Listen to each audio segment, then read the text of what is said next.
जैसा कि मैंने आपसे कहा था कि मैं आपको फर्स्ट सेमेस्टर का प्रैक्टिकल बताऊंगा जूलॉजी का।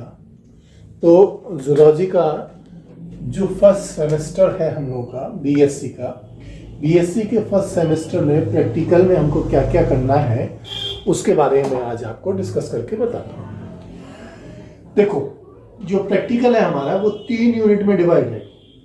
फर्स्ट यूनिट में हम लोग को क्या करना है, फर्स्ट यूनिट में जो हमारा पहला प्रैक्टिकल है वो है to study different cell types. हमको डिफरेंट टाइप की सेल्स की स्टडी करनी है, जो कि मैंने क्लास में करवा रखी है ऑलरेडी पहले से।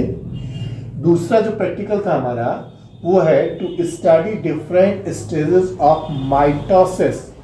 माइटोसिस मतलब जो हमारे समसूत्री विभाजन है, जो समसूत्री विभाजन होता है कोशिका में, उसकी स्टडी करनी थी इसमें ऑनियन टैप फ्रूट में।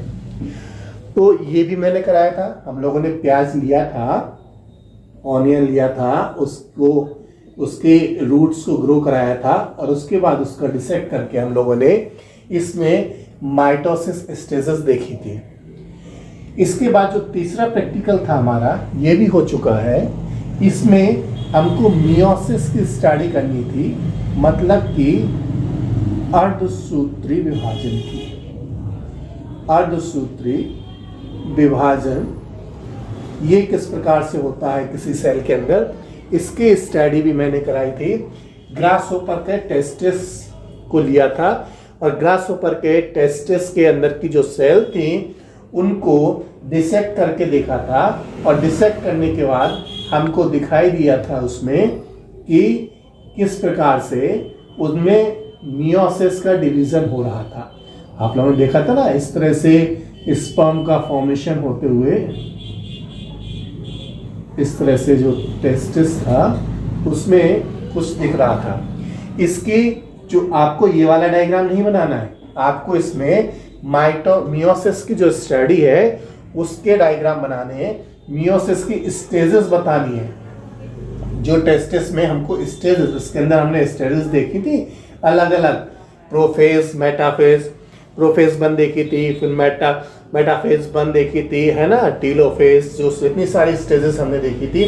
फिर प्रोफेज 2, मेटाफेज 2, तो वो सारी स्टेजेस हमको यहाँ पर मियोसिस 2 में बनानी है।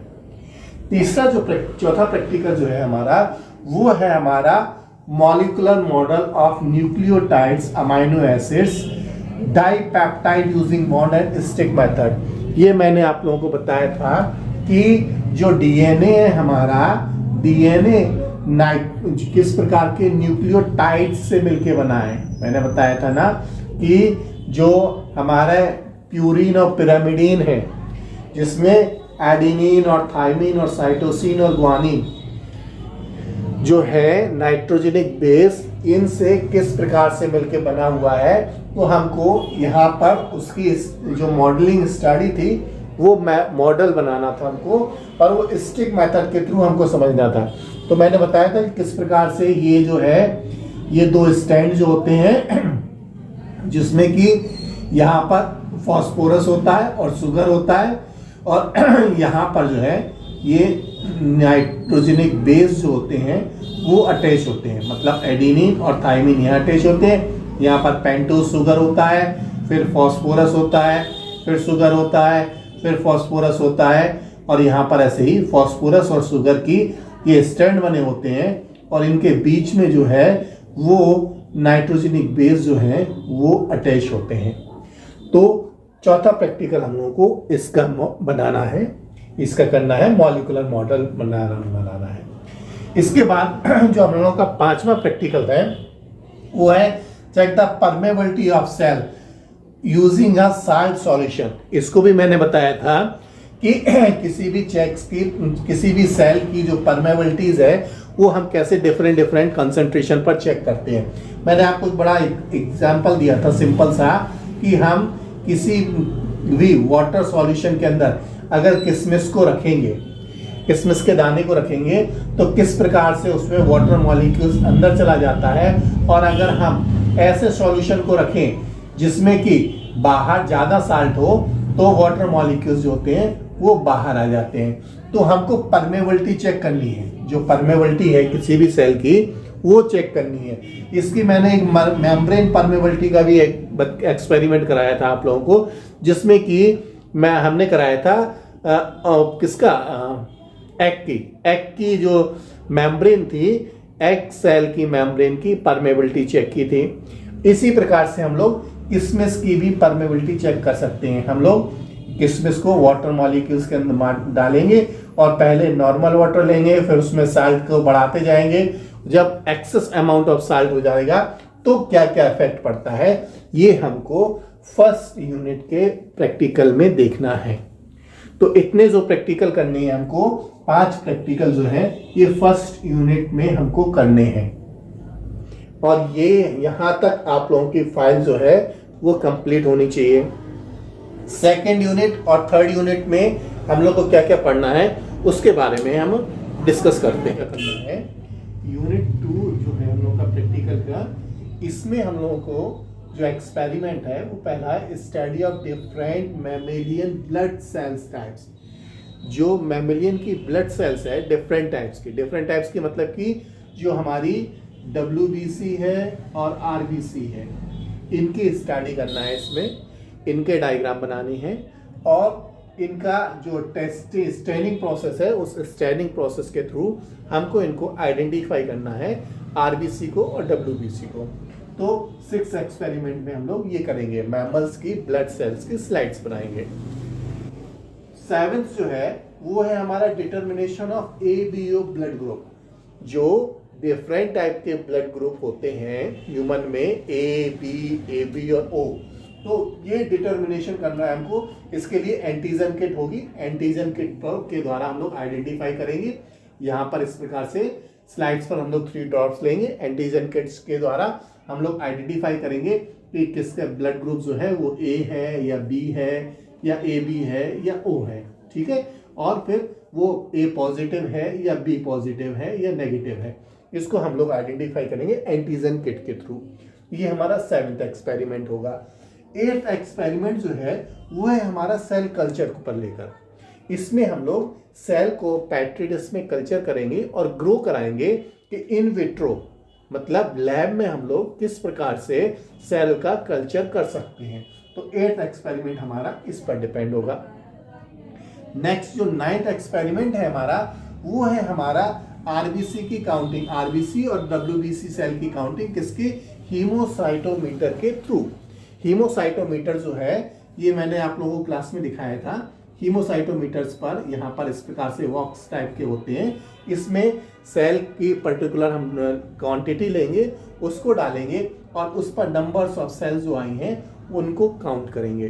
तो इस प्रकार से हम लोग RBC और WBC सेल्स की जो है वो हीमोसाइटोमीटर से काउंटिंग करेंगे, ठीक है। तो ये हमारे जो एक्सपेरिमेंट हैं ये हमारे यूनिट 2 में आएंगे। यूनिट 1 के एक्सपेरिमेंट बता दिए मैंने, यूनिट 2 के एक्सपेरिमेंट बना दिए।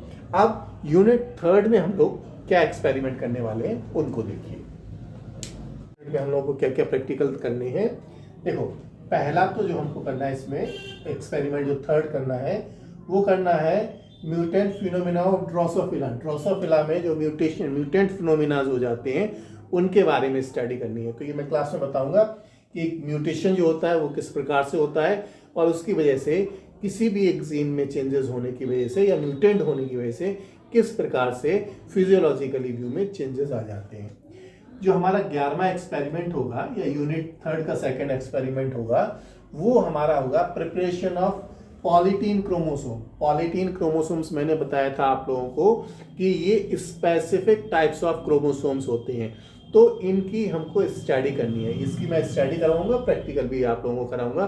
पॉलीटीन क्रोमोसोम्स होते हैं वो किस प्रकार से दिखते हैं हमको। जो 12वां एक्सपेरिमेंट जो है हमारा वो है हमारा सेक्स क्रोमोसोम्स को आइडेंटिफाई करने के लिए बार बॉडी के थ्रू और हमारे हेयर बड सेल से। तो ये मैं हेयर बड के थ्रू आप लोगों का एक्सपेरिमेंट करवाऊंगा और उसमें बताऊंगा बक्कल से स्पेयर के थ्रू भी हम लोग आइडेंटिफाई कर सकते हैं कि जो सेक्स डिटर्मिनेशन क्रोमोसोम होते हैं वो किस प्रकार से होते हैं। जैसे कि फॉर बार बॉडीज में जो है इसके द्वारा हम लोग आइडेंटिफाई कर सकते हैं कि जो बच्चा है अगर प्रेग्नेंट लेडीज के इसमें तो वो मेल है या फीमेल, वो बार बॉडी के थ्रू हम लोग आइडेंटिफाई करते हैं। वो मैं बताऊंगा किस तरह से हम लोग करते हैं। हेयर बड के थ्रू हम लोग आइडेंटिफाई कर सकते हैं कि जो सेक्स डिटर्मिनेशन क्रोमोसोम्स है उनको, क्रोमेटिन को हम लोग आइडेंटिफाई कर सकते हैं।